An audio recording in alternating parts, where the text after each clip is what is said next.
Hello बच्चों, स्वागत है आप सभी का हमारे प्यारे से चैनल एसएम क्लासेस में। आज हम class 10th exercise 8.1 introduction to trigonometry से क्वेश्चन नंबर 6 से लेकर 10 तक सभी क्वेश्चन बहुत आराम से सॉल्व करेंगे और समझ के करेंगे। एग्ज़ाम की डेट्स बहुत नज़दीक आ रही हैं। जिन लोगों ने अभी तक प्रेपरेशन स्टार्ट नहीं की हैं सो अपना एक शेड्यूल बनाएं और प्रिपेयर करना शुरू कर दें। ज़रा पबजी, फ्री फायर इन सब से अपने आप को छुट्टी दे दें और बाबू सोना का रोना थोड़े दिन के लिए बंद कर दें। आइए हम और आप शुरू करते हैं क्लास 10th मैथमेटिक्स का एक्सरसाइज 8.1 का क्वेश्चन नंबर 6 ट्रिग्नोमेट्री के क्वेश्चन। क्वेश्चन नंबर 6 बहुत आसान क्वेश्चन है मगर उनके लिए जिनको कॉन्सेप्ट पता है, और ये क्वेश्चन कई बार आता है, कई बार एमसीक्यूज में पूछा जाता है, कभी 2 मार्कर क्वेश्चन में आता है। सो इस क्वेश्चन को बड़े आराम से और प्यार से समझने का प्रयास कीजिए। देखिए, ये कहता है if angle A and angle B are acute, acute angle 90 degree से छोटा, एक्यूट का मतलब होता है थीटा जब लेस देन 90 होता है। ठीक है जी। सच दैट, ये कहता है दोनों एक्यूट हैं, ए और बी एक्यूट हैं, और ये कहता है सच दैट कि कॉज ए और कॉज बी दोनों बराबर हैं। मतलब यहां से क्वेश्चन कंफ्यूज कर रहा है। देखिए, शो दैट कि angle A is equals to angle B, यह हमें कहता है कि एंगल ए एंगल बी के बराबर है। सबसे पहले जो इंफॉर्मेशन इस क्वेश्चन में हमें मिल रही है उसको यूटिलाइज करते हैं। वो कहता है कि angle A and B are acute. अब हम ट्रिग्नोमेट्री कर रहे हैं तो हमारी जो ट्राइंगल होगी वो राइट एंगल ट्राइंगल होगी। देखिए, this is right angle triangle. अब यहां पे ये वाला एंगल तो 90 डिग्री का होता है। 90 डिग्री को तो हम एक्यूट एंगल कह ही नहीं सकते, वो तो राइट एंगल होता है। सो इसका मतलब ये एक्यूट नहीं है। बचता है ये वाला एंगल और ये वाला एंगल, तो ये दोनों ही एक्यूट है। हमें साफ पता लग रहा है ये 90 से दोनों छोटे हैं। सो हम मान लेते हैं कि ये ए है और ये बी है। क्यों? क्योंकि उसने कहा है ए और B are acute. A and B जो है दे आर एक्यूट, तो एक्यूट में हमने ए और बी रख दिया। ये एंगल ऑटोमेटिकली 90 डिग्री का होगा, इसको हम सी मान लेते हैं। ठीक है जी। अब यहां पे देखिए, अगर आपने पिछली वीडियोस ध्यान से देखी हुई हैं तो यहां पे बेस पे जो एंगल है, थीटा की जगह पे जो एंगल है वो कौन सा एंगल है? ए। यहां से हमें जो वैल्यूज मिलेंगी, यहां से हमें इस ट्राइंगल से मिलेंगी, हमें साइन ए, कॉज ए, टेन ए, जितनी भी वैल्यूज मिलेंगी सबके आगे एंगल क्या होगा? ए। लेकिन यहां पे दो चीजें हैं। कॉज ए तो ठीक है, हमारे काम का है, निकल जाएगा, यहां से निकाल देंगे, मगर कॉज बी भी चाहिए है। कॉज बी के लिए हमें इस ट्राइंगल को थोड़ा सा अलग तरीके से देखना पड़ेगा। बी को जमीन पे लाना पड़ेगा। बी के भाव अभी बहुत चढ़े हैं, ये ऊपर चढ़ा हुआ है, सिर पे चढ़ा हुआ है। इसको जमीन पे लाइए। वैल्यू उसी की होती है जो डाउन टू अर्थ रहता है। तो देखिए, इस ट्राइंगल को मैंने थोड़ा सा ट्विस्ट कर दिया।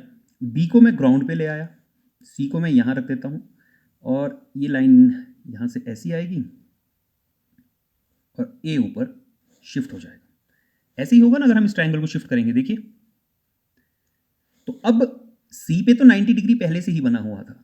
एंगल बी जो है वो अब ग्राउंड पे आ गया है, बेस पे आ गया है। तो जो बेस पे होता है उसकी वैल्यू होती है। यहां से जब हम इस ट्राइंगल को देखेंगे, इसमें से जो भी वैल्यूज आएंगी वो आएंगी सारी sine B, cos B, tan B, सबके आगे क्या लगा होगा? बी। तो ये डिफ्रेंशिएट करना बहुत ज़रूरी है, अदरवाइज क्वेश्चन समझ नहीं आएंगे। तो ट्राइंगल समझ आ गया, ट्राइंगल ऐसी बनेगी। अब इसने हमें कुछ कंडीशंस दे रखी हैं। वो कहता है कि कॉज ए जो है वो कॉज बी के बराबर है। सबसे पहले देखिए, समझ लीजिए, कॉज ए की वैल्यू आने वाली है इस ट्राइंगल से, इस वाली ट्राइंगल से, और कॉज बी की वैल्यू आने वाली है इस ट्राइंगल से। तो सबसे पहले देखिए, हम लिखते हैं कि सिंस कॉस थीटा किसके बराबर होता है पंडित जी की याद? पंडित बद्री प्रसाद हर हर बोले। याद कर लीजिए, बिना याद किए आगे बहुत मुश्किल हो जाएगी। P upon H sine, B upon H cos, B upon H. So cos A की वैल्यू कितनी हो जाएगी? कॉज ए देखिए इस वाली ट्राइंगल से आएगा, B A C upon A B. हमें कोई भी यूनिट नहीं दे रखी है तो हम ए सी ए बी ही लिख देते हैं। 3 4 5 कुछ नहीं दे रखा है, तो वहां लिखा है ए सी अपॉन ए बी, यही होगा cos A. And cos B की वैल्यू देखो कहां से निकलेगी। कॉज बी हमें इस ट्राइंगल से मिलेगा, तो कॉज बी इसके लिए बेस ये है और हाइपोटेनियस वही है ए बी। तो हम लिखेंगे सी बी, या बी सी लिख देते हैं, B C upon A B. इन दोनों की वैल्यू है। But according to question question में उसने हमें कंडीशन दी हुई है, उसने कहा है कि कॉज ए जो है वो कॉज बी के बराबर है। तो हमने कहा ठीक है जी, जो ये कॉज ए की वैल्यू है ये बराबर होगी किसके, B C upon A B के। सो ए बी इसके भी डिनोमिनेटर में है, उसके भी डिनोमिनेटर में है, कट जाएगा। आप डायरेक्ट काट सकते हैं, ऐसे नहीं काटना है तो इनको क्रॉस मल्टीप्लाई कर लीजिए। ये हो गया A C into A B is equal to B C into A B. A B से ए बी खत्म हो जाएगा और क्या बचा यहाँ पे, ए बी से ए बी खत्म, यहाँ बचा A C is equals to B C. Question solve नहीं हुआ है अभी। क्वेश्चन क्या था देखिए, उसने कहा है कि शो दैट एंगल ए और बी बराबर है। अब ये कहता है इस ट्राइंगल, जो हमने ये ट्राइंगल बनाई है, ये कहता है कि ये वाली लाइन ए सी और बी सी बराबर हैं, यहां पे भी ए सी और बी सी बराबर हैं। किसी भी ट्राइंगल में अगर दो साइड्स बराबर होती हैं तो वो एक आइसोसेलेस ट्राइंगल होती है। सबको पता है, सबको पता है वो एक आइसोसेलेस ट्राइंगल होती है। जी हाँ। सो अगर आइसोसेलेस ट्राइंगल हमारे पास हो, अगर आपने 9th में आइसोसेलेस ट्राइंगल का कॉन्सेप्ट पढ़ा है, तो आइसोसेलेस ट्राइंगल में हमने दो थ्योरम्स पढ़ी हुई हैं कि अगर किसी ट्राइंगल की आमने सामने की दो साइड्स बराबर होती हैं तो उनके आमने सामने के एंगल्स भी बराबर होते हैं। पढ़ा हुआ है, आइसोसेलेस में दो लाइंस तो बराबर होती ही होती हैं, दो एंगल भी बराबर होते हैं। सो थ्योरी तो वही है, उसको हम यहाँ पे अप्लाई करेंगे। देखिए इसको अप्लाई कैसे करना है यहाँ पे। सो हम लिखेंगे इसमें सीधा कि since A C equals to B C, so triangle A B C is isosceles triangle.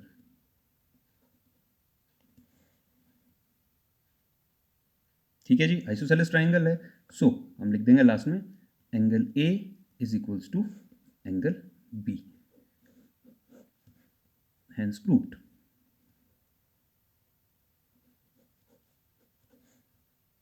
ठीक है, आप इसके लिए एक रीजन देना चाहें, अगर क्वेश्चन बड़े मार्क्स में आए तो आप लिख सकते हैं लास्ट में कि angles opposite to equal line और इक्वल। अपोजिट लाइंस के जो एंगल होते हैं वो आपस में अगर वो इक्वल हैं अपोजिट लाइंस, तो वो एंगल भी इक्वल होते हैं। सो ये था क्वेश्चन नंबर 6। बहुत ही आसान क्वेश्चन और कॉन्सेप्ट है और कुछ भी नहीं है। जिन लोगों को ये समझ आएगा वो अब अगली बार ऐसे क्वेश्चन देखते ही समझ जाएंगे और एक चुटकी में ये क्वेश्चन हो जाएंगे। सो ये रहा हमारा 6 क्वेश्चन। 7 क्वेश्चन की ओर चलते हैं, फटाफट से अगला क्वेश्चन देखते हैं। देखिए 7 क्वेश्चन क्या कहता है, ये कहता है if cot theta equals to 7/8।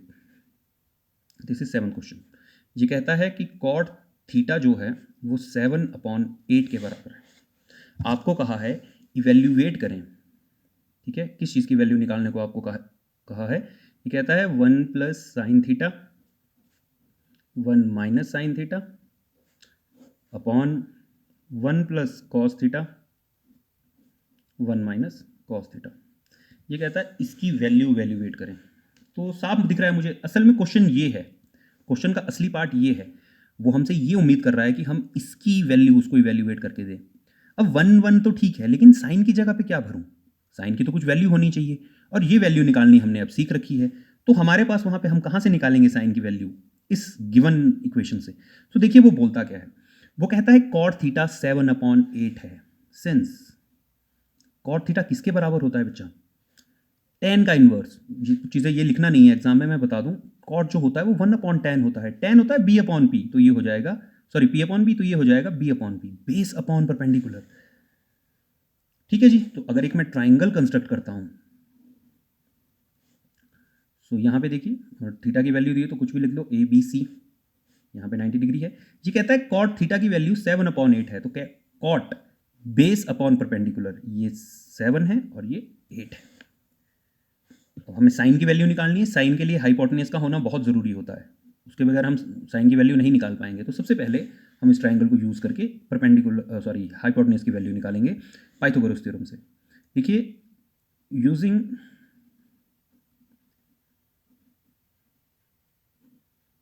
Pythagoras theorem in triangle ABC, देखो जी क्या हो जाएगा, AC का जो स्क्वायर है वो AB के स्क्वायर प्लस BC के स्क्वायर के बराबर हो जाएगा।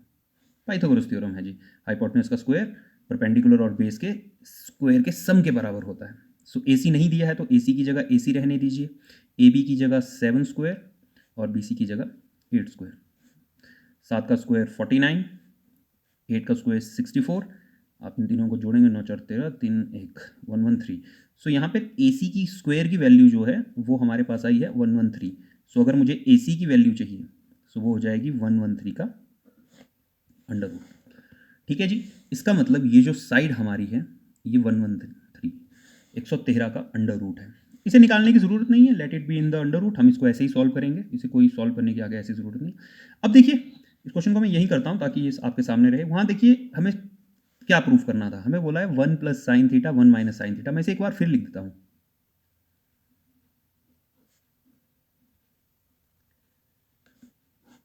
और यहाँ पे 1 प्लस कॉस थीटा और 1 माइनस कॉस थीटा। अब क्वेश्चन को ज़रा आराम से देखिए, इसके लिए मुझे साइन की वैल्यू चाहिए। सो आप यहाँ से देखिए साइन की वैल्यू कितनी आएगी, साइन थीटा की वैल्यू।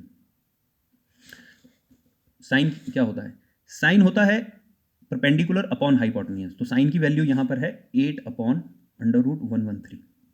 और सेम वैसे ही कॉस की जो वैल्यू है वो हो जाएगी 7 upon under root 113, P upon H B upon H, यही होता है। तो हमें दोनों की वैल्यू मिल गई है। उससे पहले अब यहाँ पे जब आप वैल्यूज पुट करोगे नाउ, वहाँ देखिए 1 plus sine 1 minus sine, A plus B A minus B, A plus B A minus B का फार्मूला क्या होता है? अगर कहीं पे कोई चीज़ ऐसी हो तो आप उसको A square minus B square में लिख सकते हैं। सो हम इसे भी ऐसा ही लिखेंगे। सो ये बना A स्क्वायर मतलब 1 का square minus sine square theta, और नीचे भी ये बना 1 माइनस कॉस स्क्वायर थीटा। 1 का स्क्वायर तो 1 ही होता है। ठीक है जी, इन दोनों का स्क्वायर हो गया। सो अब इनके हम वैल्यूज पुट करते हैं। देखिए 1 का स्क्वायर 1 ही रहेगा, माइनस साइन की वैल्यू है 8 अपॉन अंडर रूट 113 और इसका होल स्क्वायर, और नीचे वैल्यू है 1 माइनस कॉस की वैल्यू, ये जो हमारा कॉस है कॉस की वैल्यू यहाँ दे रखी है, this is 7 upon under root 113 और इसका स्क्वायर। इसे एक स्टेप में और खोलते हैं। देखिए 1 का स्क्वायर सॉरी 1 तो 1 ही हो गया है, माइनस 8 का स्क्वायर होता है 64 और अंडर रूट 113 का स्क्वायर होगा 113। जब भी हम अंडर रूट का स्क्वायर करते हैं वो वैनिश हो जाता है, खत्म हो जाता है। ठीक है जी, यहाँ पे देखिए 1 माइनस 7 का स्क्वायर 49 और 113 हो जाएगा अंडर रूट का स्क्वायर। अब एक स्टेप और, इसका एलसीएम ऊपर भी ले लीजिए नीचे भी। आप सोच रहे हैं कि हम 113 को 113 से काट दें, ऐसा नहीं होता है। 113 तब कटेगा जब वो ऊपर दोनों नंबर के डिनोमिनेटर में आएगा। इन दोनों को अगर आप सॉल्व करेंगे तो 113 ऊपर एलसीएम आएगा, यहाँ पे हो जाएगा 113 माइनस 64, और नीचे जब आप इसे सॉल्व करेंगे 113 फिर से आ जाएगा और यहाँ हो जाएगा 113 माइनस 49। अब आप 113 से 113 की कटिंग कर सकते हैं। सो वहाँ देखिए 113 में से 64 लेस हुआ तो 49 और नीचे 49 हुआ तो 64। So this is your required answer. Very very important question, बहुत बार पूछा जाता है, बहुत बार पूछा गया है। अगर आपको ये समझ नहीं आया तो एक बार फिर इसे आप बैक करके देख सकते हैं, बहुत ज़रूरी क्वेश्चन है। सेम ऐसे ही आप इसका अगर दूसरा पार्ट करना चाहें, 7th क्वेश्चन का दूसरा पार्ट उसमें लिखा है आपको कॉट स्क्वायर थीटा की वैल्यू निकालो। तो कॉट की वैल्यू तो हमें पहले ही पता है, उसने कॉट तो हमें पहले ही बता रखा है कि 7/8 है। सो कॉट स्क्वायर की वैल्यू क्या हो जाएगी, कॉट जो हम डालेंगे तो ये हो जाएगी कॉट स्क्वायर थीटा का मतलब है 7/8 का स्क्वायर। सो ये भी आपका 49/64 ही आ रहा है, दोनों का आंसर एक ही जैसा है। ठीक है जी, done. This is second part of 7th question. 8th question same ऐसा ही है, उसमें उसे वेरीफाई करना है, और अगर आप इसे देखें तो ये बहुत आसान क्वेश्चन है। चलिए इसे सॉल्व करते हैं।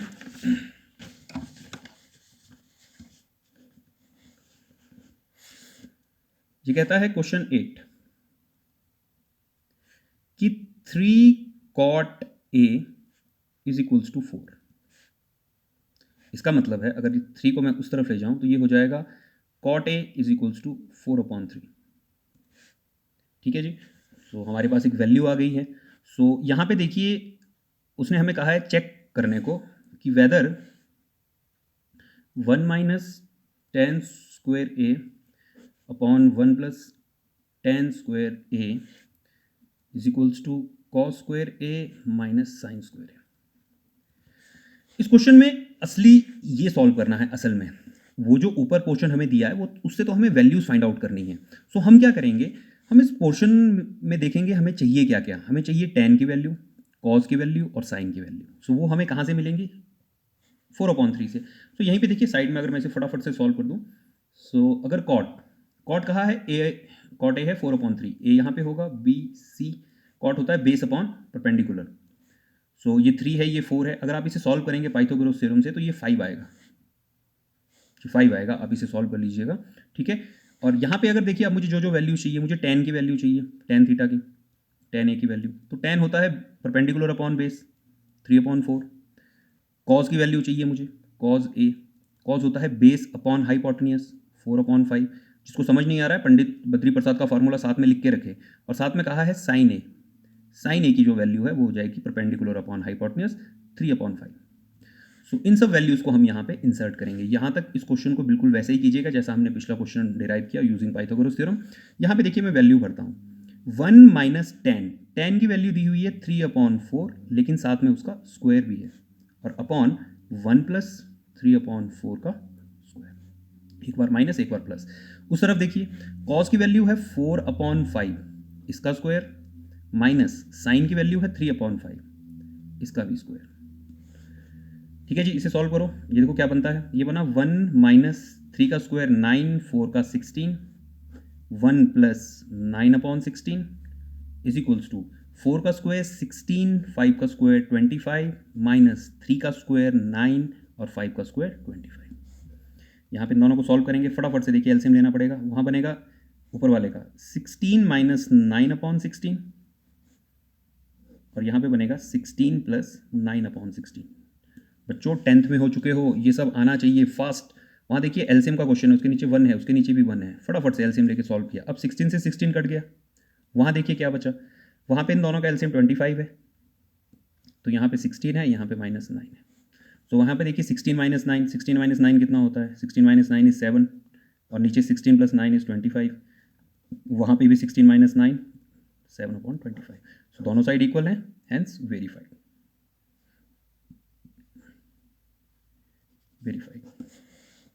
ठीक है जी। और 9th क्वेश्चन में 2 पार्ट्स दिए हैं। उसमें आपको tan a की वैल्यू दे रखी है। आप tan a की वैल्यू से बाकी वैल्यूज जो आपसे रिक्वायर्ड हैं आप उनको निकाल सकते हैं। और प्लीज़ ट्राई कीजिएगा इन क्वेश्चंस को करने की। ये क्वेश्चन मैं छोड़ रहा हूँ ताकि मैं 10th क्वेश्चन करवा सकूँ। सो 10th क्वेश्चन बहुत इंपॉर्टेंट क्वेश्चन है, और इसे एक बार अपने बुक में इसे करते हुए ज़रूर देखें कि उसमें लिखा क्या है। ये कहता है in triangle P Q R, एक ट्राइंगल है P Q R, right angled at Q. 10th question very very important, बहुत इंपॉर्टेंट क्वेश्चन है, ठीक है। और आसान है, ऐसा कुछ नहीं है कि मुश्किल है, आसान है। देखिए ये कहता है एक ट्राइंगल है जिसका नाम है पी क्यू आर, और क्यू पे उस पे 90 डिग्री है लिखा हुआ क्वेश्चन में, राइट एंगल एट क्यू। यहाँ पे मैं पी ले लेता हूँ, यहाँ पे मैं आर ले लेता हूँ, ठीक है। कहाँ जहाँ मर्जी ले लो, मर्जी अपनी है। ये कहता है P R plus Q R given. ये कहता है P R plus Q R जो है वो 25 सेंटीमीटर है, और साथ में कहता है पी क्यू जो है वो 5 सेंटीमीटर है। ये दोनों चीज़ें दे रखी हैं। ये 5 सेंटीमीटर है, और इस साइड और इस साइड इन दोनों का जो सम है वो हमें 25 दे रखा है। साइड नहीं दे रखी है। अगर हमें 2 साइड पता हो तो हम तीसरी साइड बहुत आराम से निकाल सकते हैं पाइथागोरस थ्योरम से। बट यहाँ पे एनसीईआरटी वाला शाना बन रहा है, वो आपको साइड का सम दे रहा है, इसीलिए ये क्वेश्चन ज़रूरी है, ठीक है। 2 साइड का सम दे दिया उसने, तो कोई बात नहीं भाई, हम निकालेंगे। देखिए कैसे, अगर हमें दूसरी साइड चाहिए, कोई भी अगर दूसरी साइड पता हो तो तीसरी निकल जाएगी। So let's see. ये आपसे कहता है determine the value of sine P, cos P, ten P. आपसे ये पूछता है साइन पी, कॉस पी और टेन पी की वैल्यू निकालें। देखो यार, वैल्यूज़ आप तब निकाल पाओगे जब आपको तीनों साइड्स पता हों। तीनों साइड्स नहीं पता होंगी तो ट्रिग्नोमेट्रिक रेशियोज़ कहाँ से पता होंगे? सो इसलिए आइए फाइंड करते हैं। सबसे पहले किसकी हेल्प लेंगे? पाइथागोरस अंकल की। वेरी नाइस बंदा, बहुत ही शानदार आदमी है, बड़ी हेल्प करता है हमारी ट्रायंगल्स में। देखिए, सबसे पहले वहाँ पे लिखा गया है पी क्यू 5 सेंटीमीटर दिया है और वहाँ लिखा है कि P R plus Q R जो है वो 25 है। सो अगर मुझे क्यू आर की वैल्यू पता होती तो मुझे ये पता लग जाना था। तो मैं देखिए यहाँ से क्यू आर की वैल्यू फाइंड आउट करता हूँ। Q R is equals to 25 और पी आर को उठा के मैंने उस तरफ भेज दिया, वो माइनस का हो गया। हो गई ये वैल्यू, इसको हम 25 माइनस पी आर लिख सकते हैं। सो हमारा काम हो गया। अब लिखिए using Pythagoras theorem, using Pythagoras theorem. ठीक है जी। अब देखिए पी आर का जो स्क्वायर होना चाहिए, पी आर हाइपोटेन्यूज की जगह पर है, वो बराबर होना चाहिए पी क्यू के स्क्वायर प्लस क्यू आर के स्क्वायर के बराबर। पी आर की जगह तो कुछ भी नहीं है तो इसे हम पी आर का स्क्वायर ही रहने देते हैं। वहां पे देखिए पी क्यू हमें 5 दिया हुआ है, 5 का स्क्वायर प्लस क्यू आर की वैल्यू हम यहां से पुट करेंगे। इसकी जगह लिखेंगे हम 25 माइनस पी आर और इसका होल स्क्वायर। अब इसे एक्सपेंड कीजिए बहुत आराम से। 5 का स्क्वायर 25 प्लस वहाँ पे देखिए ए माइनस बी का फार्मूला बन रहा है, तो फार्मूला लगेगा फटाफट, सबको याद है ए माइनस बी का होल स्क्वायर क्या होता है? This is A square plus B square minus 2ab, यही होता है। तो खोलिए इसे, ए स्क्वायर मतलब 25 का square plus B square P R का स्क्वायर माइनस 2ab।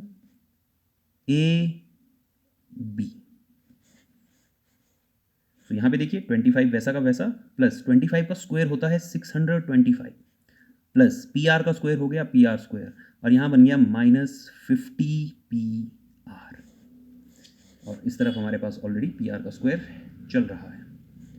सो पी आर के स्क्वायर से पी आर का स्क्वायर खत्म हो गया दोनों इक्वेशन में। ठीक है, यहाँ पे देखिए बचता क्या है 625 और इसको आप प्लस करिए, दोनों प्लस के हैं, दोनों आपस में प्लस हो जाएंगे, ये बन जाएगा 650। सो इधर कुछ भी नहीं बचा है तो यहाँ जीरो रख लो फिलहाल। यहाँ बन गया 650 माइनस 50 पी आर।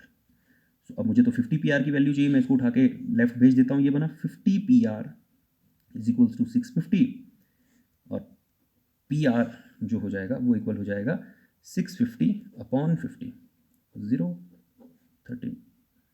इसका मतलब पी आर हमारा कितना आ गया? 13। अब ये 13 है तो ये ऑटोमेटिकली कितना हो जाएगा? 100। पी आर इतना आ गया 100। आर क्यू कितना हो जाएगा या क्यू आर? वो हो जाएगा 25 माइनस 13 दैट मीन्स 12। तो ये साइड हमें पता लग गई, ये 12 है, ये 5 है, ये 13 है। हाँ जी, किस चीज़ की वैल्यू पूछी थी बताओ जी? साइन पी की बोला था, पी ग्राउंड पर है तो साइन पी, साइन होता है perpendicular upon hypotenuse 12 upon 13। Cos P होता है base upon hypotenuse 5 upon 13। Ten P perpendicular upon base 12 upon 5। सो ये आपका आंसर। बहुत इंपॉर्टेंट क्वेश्चन है, बहुत इंपॉर्टेंट क्वेश्चन है। 2017 में भी ये एचपी बोर्ड के क्वेश्चंस में पूछा गया था, उसमें 3 मार्क्स में आया था ये क्वेश्चन। सो प्लीज़ इस क्वेश्चन को एक बार ढंग से कर लीजिएगा। सो वीडियो कैसी लगी ज़रूर बताएं। जिन लोगों ने अभी तक लाइक शेयर नहीं किया है वो लाइक शेयर ज़रूर करें। और thanks for watching your favourite your lovely channel SM classes. Thank you.